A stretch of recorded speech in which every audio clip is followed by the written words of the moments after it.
The sweet, sweet sounds of Cypress Hill taking hits from the bong.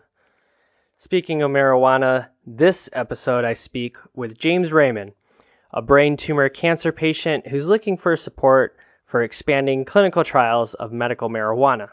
It's also the first edition of Casual and Cordial with Karthik, where we discuss net neutrality. All that in this episode of Healthy Schmelthy. Yeah! Healthy Schmelthy. Yeah! Healthy Schmelthy. Yeah!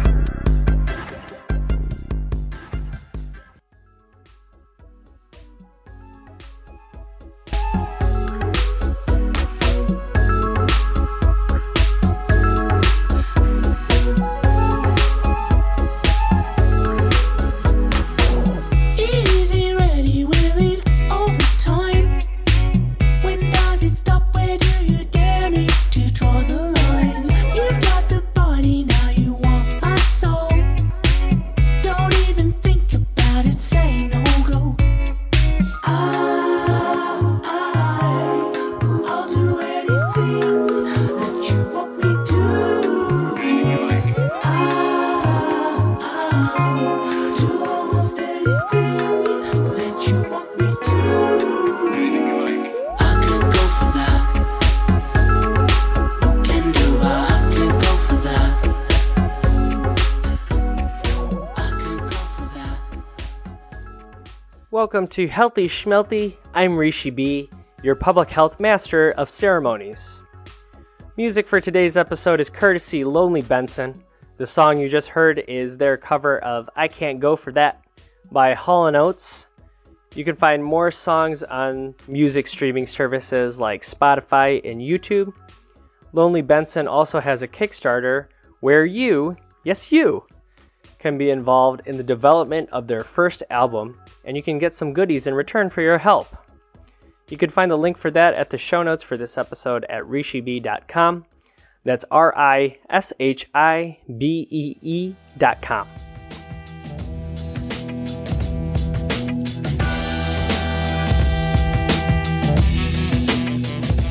You know, folks, sifting through healthcare and wellness news can be a headache. One day you read that coffee is great for you. The next, coffee will urinate on your carpet and say nasty things about you behind your back. And not just you, but your wife too. That's why I decided to do something about it and use my Master's of Public Health degree and my years of experience in the healthcare industry to make the podcast Healthy Schmelthy, the fanciest, schmanciest public health podcast, demystifying the perplexities of healthcare and wellness.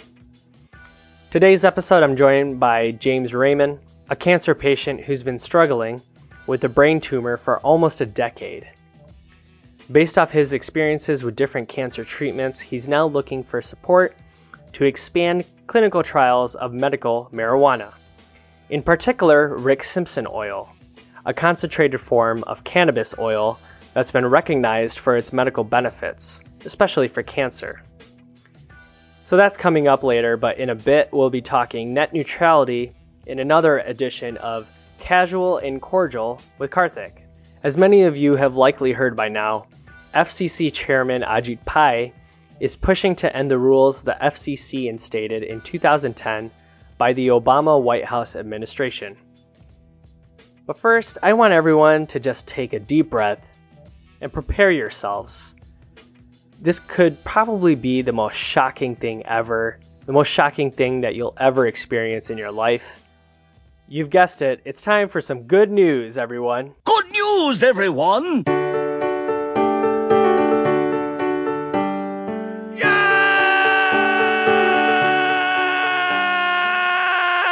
Why, thank you, Dr. Farnsworth and Yelling Guy.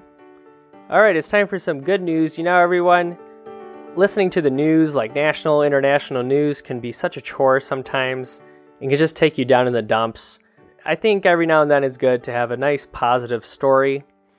So here's an example of one. Earlier this year, some of you may have watched Christopher Nolan's film Dunkirk, which highlights the tail end events of World War II's The Battle of Dunkirk, where France and Britain were attempting to evacuate a mass of their soldiers from Dunkirk, Germany. It's a good war movie and I highly recommend it, but I saw a story recently about the movie that I wanted to share. There was some criticism on Dunkirk for not having any soldiers of color throughout the entire film. In particular, no Indian soldiers.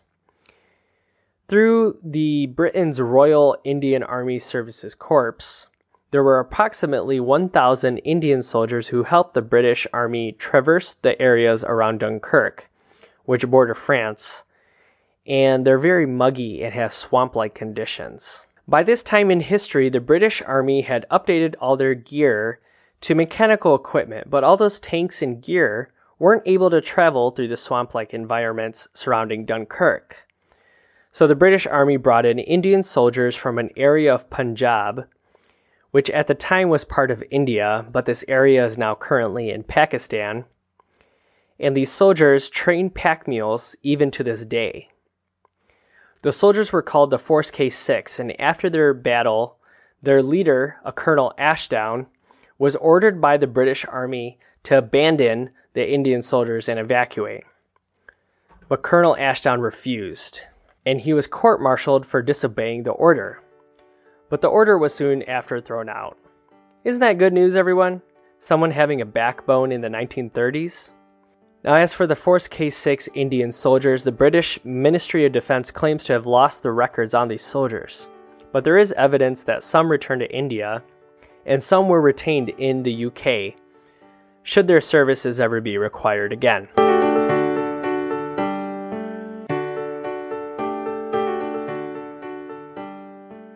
Alright, that was some good news. I hope you're all feeling good. How about you, young thug? Are you feeling good? Yeah! Are you sure? Okay. Now let's discuss net neutrality in another edition of Casual and Cordial with Karthik. So just a quick little intro here. Net neutrality refers to a set of the rules the FCC enacted in 2010 that said internet service providers could not block websites or impose limits on users. When these rules were stated in 2010, this was the first time the FCC would pass something to regulate internet access, and that took place under the Obama White House administration. Since then, companies have appealed the net neutrality rules, but it's been held up until possibly now in mid-December, when the current FCC under the Trump White House administration will vote to end them. Ending the rules is being publicly supported by the FCC chairman Ajit Pai. But first, a quick note that all Healthy Schmelthy episodes are on rishibee.com. That's RISHIBEE.com. And you can also find these episodes on YouTube and the podcast catcher apps like Stitcher, Pocket Casts, and Apple Podcasts. In case you're not very familiar with podcasts, these apps like Stitcher and Pocket Casts and the Apple Podcast app, they all make listening to podcasts very easy. It's all one source where you can find the audio for any podcast that you'd want to listen to. It's very simple to listen to them through those apps. You can also get updates at Healthy Schmelthy Facebook page or by following me at RishiBH, that's RISHIBH on Twitter. Turn your love on, you turn the light off, making me wait all day. You're smoking me out, then bringing me down, doing this thing your way. If you want. Hi everyone, I'm here with my main man, the only man. I'm here with my only man, Karthik Sivarabud, for another edition of Casual and Cordial with Karthik. Karthik, how are you, my man? I'm doing well. Trying to keep the net neutral, and it's been an interesting thing because it's been going on. I feel like, I guess since I've been politically aware, and every couple of years, it feels like this is something that we have to fight for. So Karthik is referring to. So some of you may be thinking, net neutral. Is Karthik talking about a net that has a lot of neurons in it, as opposed to electrons or protons? No, you silly person. What the heck are you thinking? We're talking about net neutrality, the internet. Okay. So the internet as it started It was the Wild West. Let's be honest. I don't think there's anything equivalent in the Earth's development of technologies where a technology was developed and it was just allowed to be what people make out of it. Would you agree, Karthik, the internet is the one resource that kind of was allowed, probably for longer than anything in history, just allowed to be what it was for how long it's lasted, like 20 years, 30 years now? Yeah, so, I mean, the internet really started as a communication pipeline. Oh, God, I just brought up a series of tubes reference. I'm sorry about that. I'll say that in a little bit. But the internet really started off as a communication method and it was used by multiple people. Military, U.S. military was using it. Academic centers were using it. Research centers were using it as a means to share ideas and share messages. Right. And now what net neutrality is, or the repeal of net neutrality is trying to do is not destroy or harm those communication centers by any means, but by the means of which those communication centers talk to each other. And right. If you don't mind, I'll just give you a layman's explanation of what net neutrality is. Let's do it. It's basically saying that the communication pathways that those communication centers use remain free and unhindered, and all are treated the same way. And by that, I mean the information, the rate of flow of the information and the type of information that is transmitted on those pathways all get treated the same way. So accessing Wikipedia and accessing Netflix and accessing academic paper outlets, the information is all treated the same way, and access to that information is all treated the same way. With getting rid of net neutrality, access to Netflix may be faster and more robust, but access to your academic journal outlets is slow and hindered, and you're not able to download it as often or as quickly. And then access to Wikipedia is limited because a company has an agenda or a corporation has an agenda, and they say, well, we don't want you guys accessing Wikipedia. Or, for that matter, government may have an agenda saying we don't want the free flow of information to be allowed. Right. I question the motives behind trying to repeal net neutrality. I really do. So kind of what you were implying, or at least where I was thinking about as you were explaining, is essentially someone, whether that be the government or whether that be a company like Comcast, who, after net neutrality is expunged, gets to buy out AT&T, Verizon, I'm just going to a extreme example. Mm-hmm. But Comcast buys all the satellites, all the communication servers, all the fiber lines and all the stuff that's crisscrossing America. One company gets to own all that, and that company gets to benefit from companies like Netflix basically giving it money for video streaming apps. Everyone is incentivized to use Netflix as opposed to other video streaming apps. Right. And it's essentially like the Chinese government. That's kind of what I was thinking. It could be whoever. One company that owns one ring to rule them all. Whatever company has that ring gets to control what everyone sees, basically. I'm more worried about the perceived competition, and the devil's advocate to net neutrality is, say we get rid of net neutrality and there's increased competition for services that's generated by local, small ISPs that are started by neighborhoods, or small ISPs that are started by cities and towns. And this will all incentivize Comcast and Spectrum and Frontier to provide better services, because they know that if you don't want to go with their service, you're going to go to your local ISP and get services from them. Mm-hmm. The problem I have with that argument is, if you look across America, especially in rural America, there's often only one provider, and sometimes it's Comcast, sometimes that's Frontier. Sometimes it's, DSL, Dish Network DSL, or AT&T, or whatever it might be. Where's the competition there? Where's the free market principle of, the most cost-effective and best customer service providing company is going to win out, win their customers and win their business? I don't understand that argument when we've been essentially actively using the internet, or at least I have been, 20, 25 years.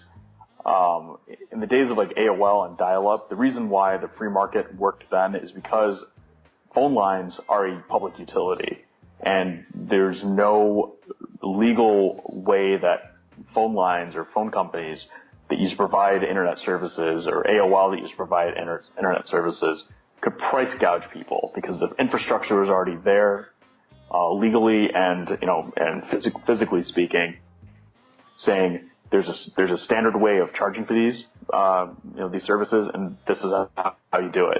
Yeah. It's not the same thing with repealing net neutrality.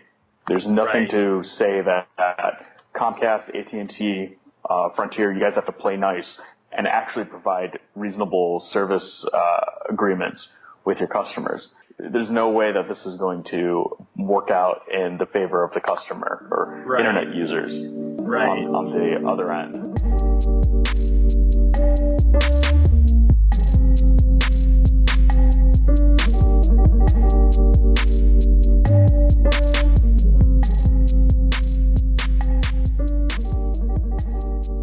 So the people who are saying to get rid of net neutrality, my understanding of their argument is, so right now companies are supposedly limited to keeping the communication and the internet communication, digital communication space as free as possible. But as you mentioned, Karthik, we're saying that, but it's not really all that free. So just expanding on their argument a little bit more, they're saying that that's another thing that the government has to do that the government doesn't really have to do. They're saying that you don't have to limit companies by law. As long as they're more transparent, it'll be doing the same thing. So essentially, the law of net neutrality, which was imposed by Obama in 2012, that law is just some government paperwork that doesn't really have to be there. And the point that you were bringing up towards the end there about there's examples that we can see. So this is an interesting article that I'll have in the show notes for this episode. This is from the Business Insider about if you want to see what America would look like if it ditched net neutrality, just look at Portugal. That's the title of this. What it does, I mean, essentially it makes the whole process of keeping the satellites and the servers and all that stuff, it puts that responsibility of keeping all of that as a free market on the companies. A company is going to do what's best for the company. So if you put that responsibility on them... And its investors.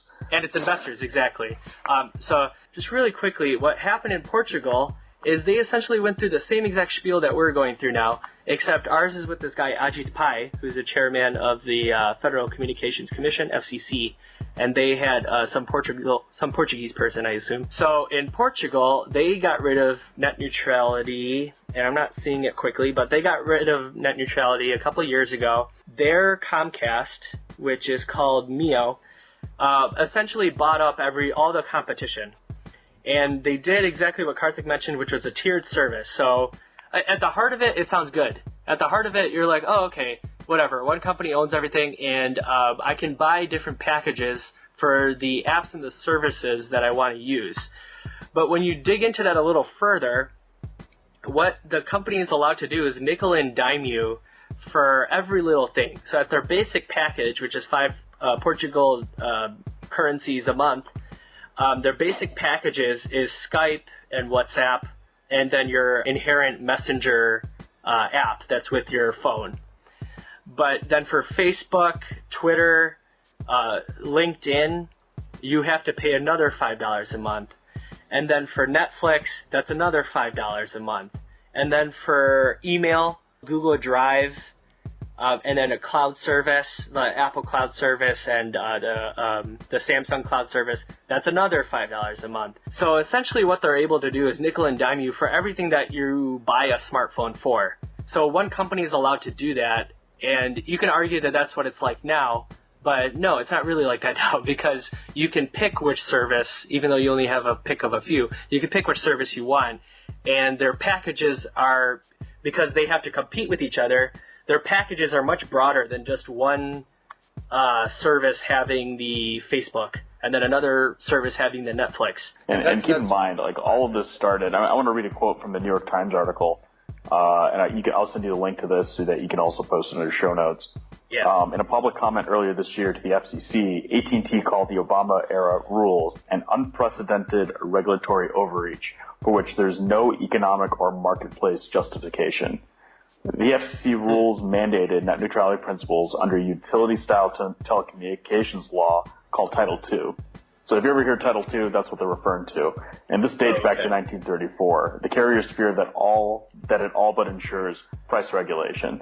And just give you a little bit of context, and really, how the FCC even got started was, there was, if I remember correctly, there was some price gouging that was happening by transporting goods on railroads from one place to another. Depending on the city that they were going to, they would charge higher prices depending on the goods they were carrying and the place of delivery. And there were obviously people filed grievances with the federal government saying this is unfair. Then the same thing started happening with telecommunications, and at the time it was telegraph. Basically, send telegraphs. And again, they said this is unfair. So all of this combined ended up with the Communications Act of 1934, where to regulate interstate and foreign commerce and communication by wire and radio so as to make available, so far as possible, to all the people of the U.S., a rapid, efficient, nationwide, and worldwide wire and radio communication service with adequate facilities at reasonable charges. If the internet is not any of those things, then I do not know what the internet is. The internet is essential to commerce, essential to economics, essential to communications. Without it, you could possibly not exist, in a reasonable manner on this earth. Right. And to come in and claim that net neutrality is killing market forces or harming the way that economies are able to grow and is against capitalism, I would argue that the internet has allowed the market to grow and capitalism to take even a firmer foothold in everyone's mind. Without the internet, you don't have Amazon, you don't have Etsy, you don't have any sort of e-commerce whatsoever, stock trades. So I will question the legitimacy of the free market principle in terms of repealing net neutrality. If you want to fight for net neutrality, there's battleforthenet.com. You can use ResistBot to talk to your, if traditional phone and email or letter writing doesn't work, you can always use ResistBot. You can Google it, at least for the time being. You can Google it and text ResistBot, and it'll help you find your Congress people and help you get across the message that I support net neutrality. As my representative, you should too.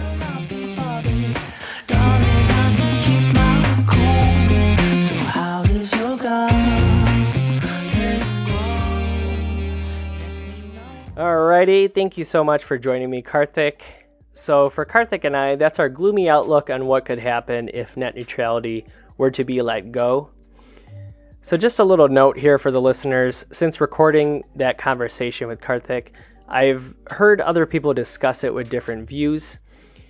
One in particular that I wanted to share is a view that I heard from one of my favorite podcasts, The Morning Stream, which is kind of like a morning radio show. And on that podcast, once a week, a guy named Tom Merritt comes on to discuss tech news. Tom Merritt is someone who used to work for CNET, and he's worked for different tech companies, and he currently has a tech podcast. So on this episode of this particular podcast, The Morning Stream, he came on and he discussed net neutrality. And he wasn't quite as gloomy as Karthik and I were. So if you'd like to listen to that, I have a link in the show notes at rishib.com to listen to that episode.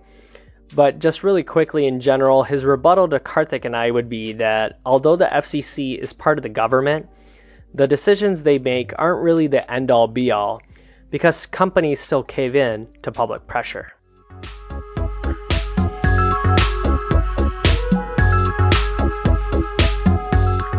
Alright, listeners, next up is my chat with James Rayman, a friend of mine from the early days of school, but also a cancer patient who's been struggling with a brain tumor for the past decade. His experiences with different cancer treatments led him to medical marijuana. In particular, it led him to Rick Simpson oil, which is now known for having medical benefits, in particular for cancer. However, clinical trials are still pending, and James is promoting expanding clinical trials not only for Rick Simpson oil, but also for medical marijuana in general. To almost anything that you want me to. I could go for that. Can do I could go for that. Really appreciate you talking to me about your story, James. Appreciate For that. sure. Yes. So let's just go from the beginning. Well, you eventually would have essentially a tumor, but was that the start of your health issues?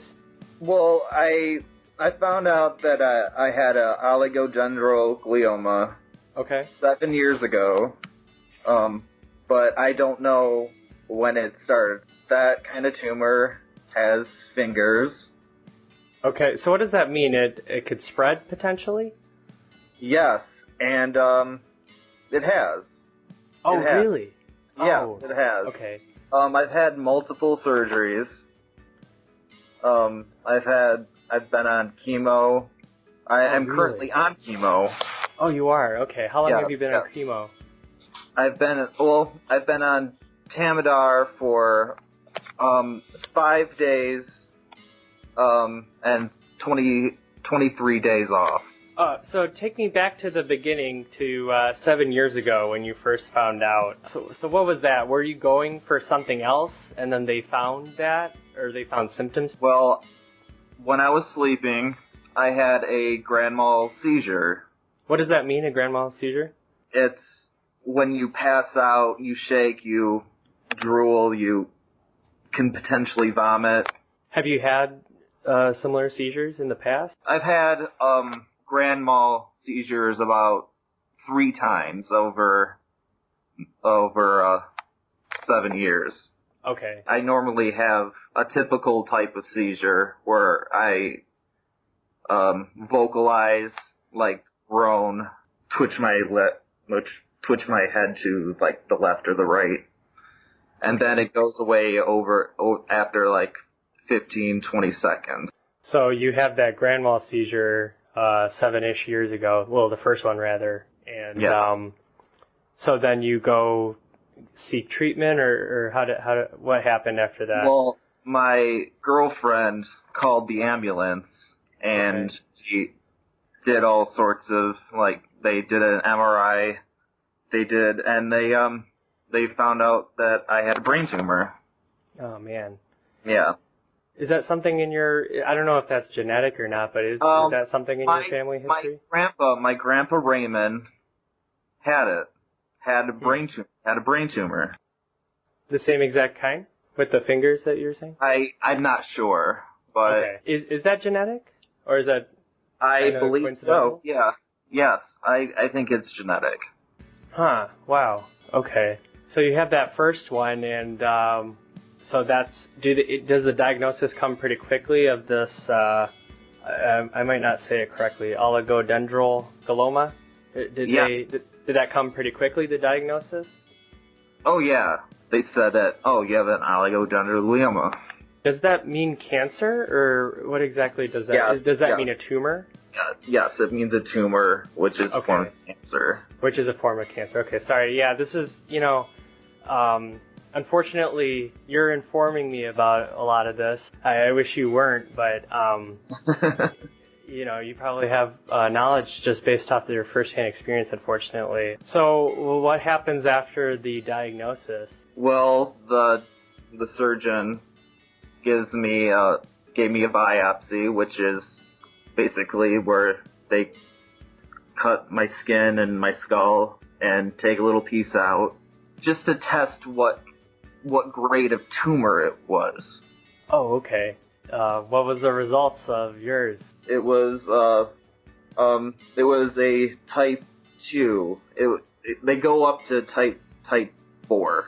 Are you a cancer patient immediately after that? Basically, like, what we kind of stereotype as a cancer patient, going through chemo and that kind of thing. Does that all kind of happen like all at once after the diagnosis? Yes, it does. Okay. Also, I've had radiation thrown in there. But I immediately went on chemo. Okay. Which is Tamidar, which is a pill. It attacks basically everything. You're a typical cancer patient, basically. So you said the radiation too. So what's the difference there? Why do they do one versus the other? Because of time. I went through 6 weeks of radiation in 2014. Okay. And I went immediately on chemo in 2010. So I basically took it for 2 weeks, and I was off. Okay. And they didn't know what they were doing. Okay, yeah, so that was kind of the vibe that I was feeling. I wasn't sure if that was what... Yeah. And you also mentioned that you had essentially what boils down to a lobotomy. So tell me about that. How did it come to that point? Well, it was October 20th. They took out a large piece of my frontal lobe. The doctors actually said that at Beaumont. So you didn't know you were going to get that? No, I didn't. Wow. Okay. Okay, so 7 years ago you find out about this, and then you're going on and off chemo, you're getting radiation. So this leads up to late last year.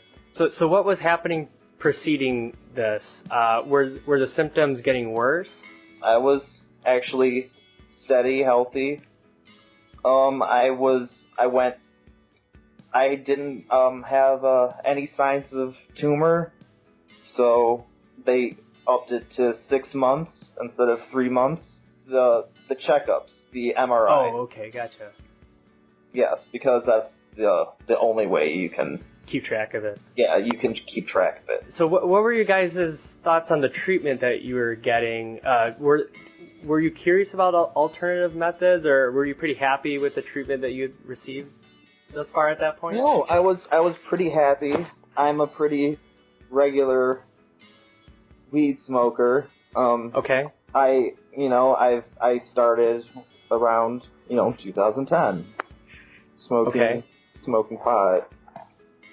Like recreationally, or for the purpose of the symptoms? Well, both. Okay, well, man, you gotta elaborate on the lobotomy now. So things were positive, as you were saying. You're smoking weed. You're listening to 90s rap music, I hope, and 70s jam band music. Of course. And okay, so why the lobotomy? I mean, what did you find out about that afterwards? Like, why it got to that point? I went to get my surgery on October 20th. Essentially lobotomy, and then 3 days later, I was anxious beyond what I can remember. So she took me back after 5 days because I couldn't speak for myself. He's not getting better. He's not getting better, and the doctors say, "Oh, don't worry, he'll get better." James, just trying to empathize with you and try to feel what you were going through. Sounds like that's a version of yourself that you kind of have to remember about now. That's a different James almost. It's a whole other James. Yeah, it is a whole other James. I get flashes, bits and pieces. I remember things 2 months later. Like even now, you're saying? Yeah. I mean, it's coming back in pieces, but man, yeah. Jeez. So why did they do that? Because I can't be sure.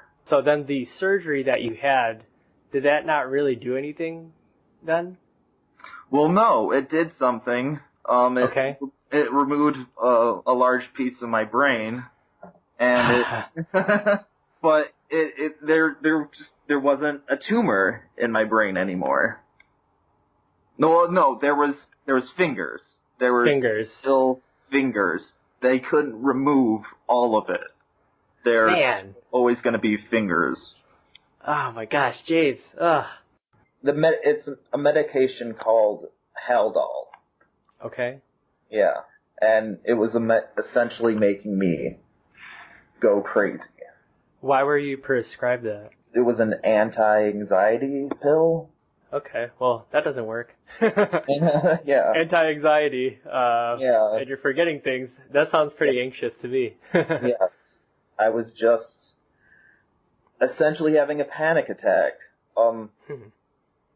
all day and night and all day and night.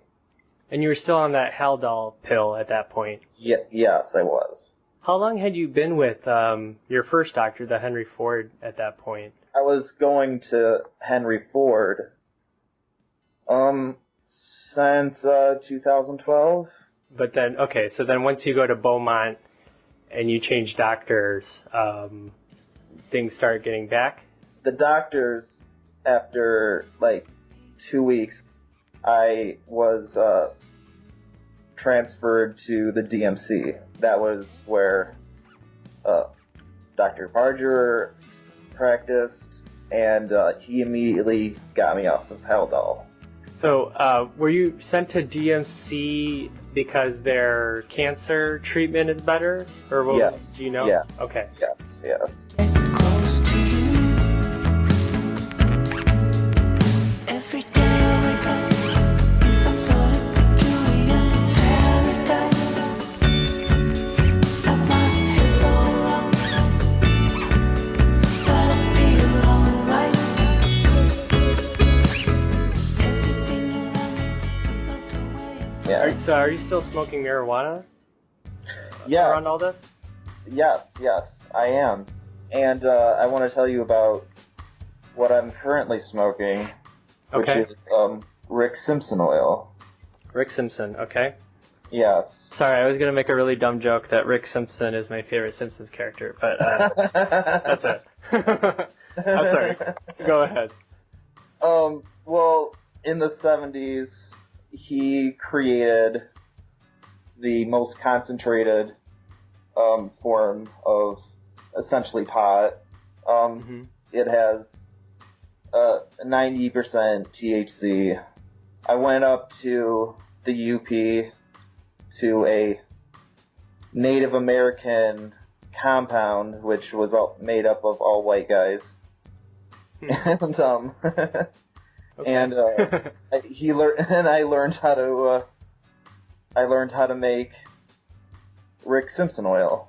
Per our agreement, they're going to send me 2 vials every 2 months. Oh, wow. Yeah. So how did you kind of come about that?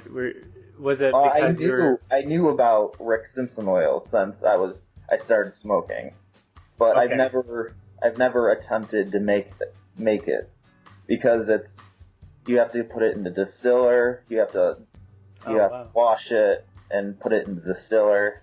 It's not dangerous. It's just time consuming. So the oil is, I'm sorry, I'm a very, very, very recreational marijuana user, so my knowledge on all this is pretty skim, but so is the oil, is that something you smoke, or? Yes.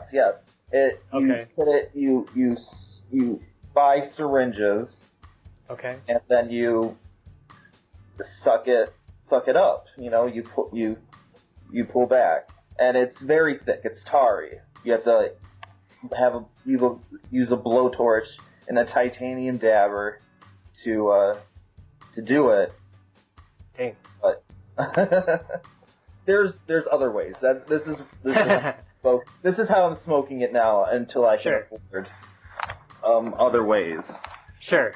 Compared to other strands of marijuana and other treatments for the side effects and symptoms that you're going through now, this oil kind of is the best one you found. Is that true? Yes, it's proven in trials Okay. to reduce or stop brain tumors. Oh, really? Wow. Yes, it is. That's why I started taking it. I knew about marijuana and helping brain tumors, seizures, whatever. And I knew about Rick Simpson oil ever since then. I just started taking it because I couldn't afford it. It's like Sure. $100. It's $100 a syringe. Oh, man. Yeah. Okay, so now you're James without a chunk of your brain, and and so they take that away, and then you're finding this Rick Simpson oil helps with that. So you're just basically pushing for some clinical trials and more, Yes. medical seriousness from the Yes. community. Yeah. Exactly. Okay, I hope everyone could appreciate that, and I hope there's people in the medical community listening to this. But yeah, okay, so this Rick Simpson oil helps with brain tumors, and that's pretty amazing. Who would have thought, Yeah. Sticky icky would be the cure for... But, just from your own experience, it sounds like you're pretty positive about it, that at least you, speaking for yourself, you're feeling better after taking the oil, the Rick Simpson oil? Yes, of course. Well, man, James, you went through a whole thing there, man. I feel very sorry that you had to go through that, but I'm glad you're here to talk about the story now, at the very least. And Yeah. Well, it's been a long road. I didn't start feeling like myself for like 6 months. Yeah, and that's just nuts, man. And I'm glad your wife was able to stick through all of that. I'm sure that was pretty rough on her too. Yeah. Yeah. But so, are you still on any traditional cancer treatments, on the chemo or the radiation? Well, I'm waiting for my next chemo round. Okay. And you're pretty positive about the DMC, I take it then? That the DMC has good treatment Yes. that they offer? Yes, they do.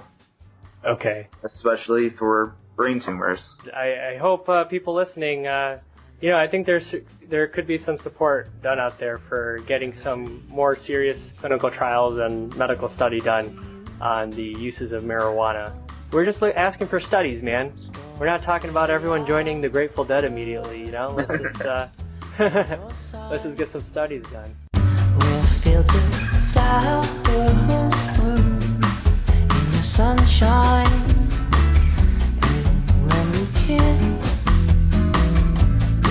isn't it bliss? Strawberry afternoons.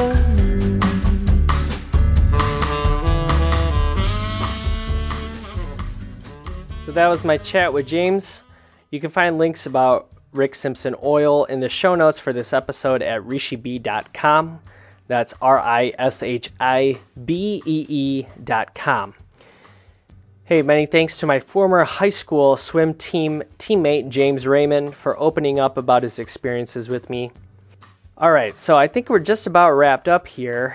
I think we can go. What do you think, E40? Are you ready to bounce? Nope. Oh, that's right. Thank you for reminding me. We need to do a shout out. Yep.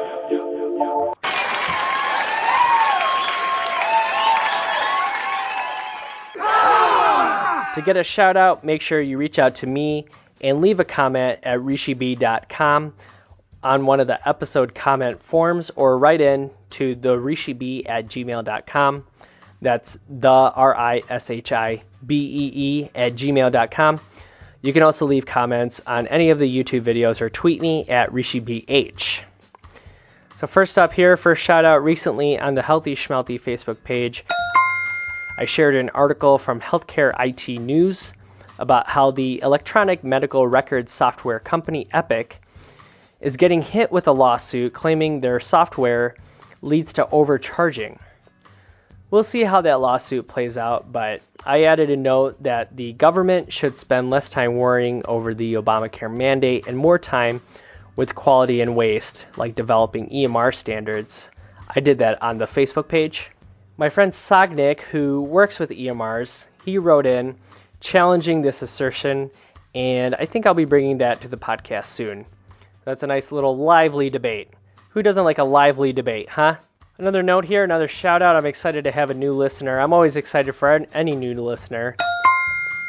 But this one in particular wrote in to me to let me know that they are a new listener, and that was Juhi, who's the little sister of a friend of mine from elementary school, who then moved away.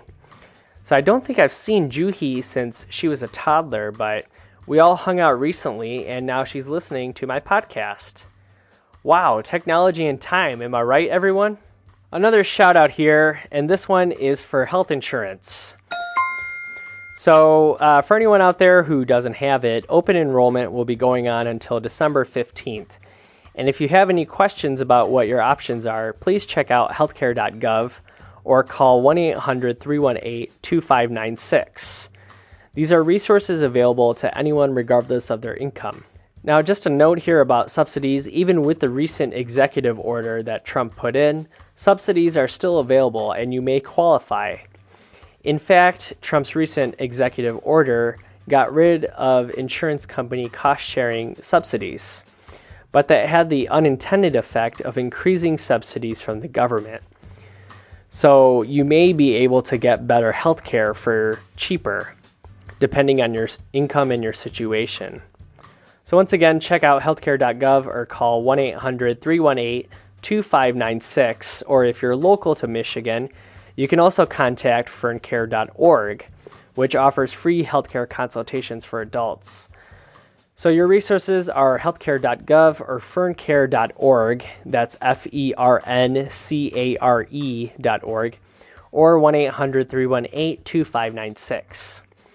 Just get healthcare insurance, everyone. Why gamble with your health when you can have some assurance? Okay, we're really moving now, folks, but I think those are all the shout-outs for now. Hey, listener, if you want to give me a shout-out, you can write in at therishibee@gmail.com. That's the RISHIBEE@gmail.com. And send me messages at the Healthy Schmelthy Facebook page, or find the comment form for each episode at rishibee.com, where you can also find show notes for all the episodes. Wow, it's another episode, but thank you all very much for listening. And many thanks again to Lonely Benson for the sweet, sweet jams. If you dug Lonely Benson, make sure to find them on Facebook, Bandcamp, YouTube, Spotify, and support their Lonely Benson new album Kickstarter, where you can be a part of helping them create and promote their first album. Thank you all very much, and thank you, listener, for your listening. Thank you, James and Karthik, for being a part of the podcast. And hey, everyone, let's kick the Healthy Schmelthy. Healthy Schmelthy.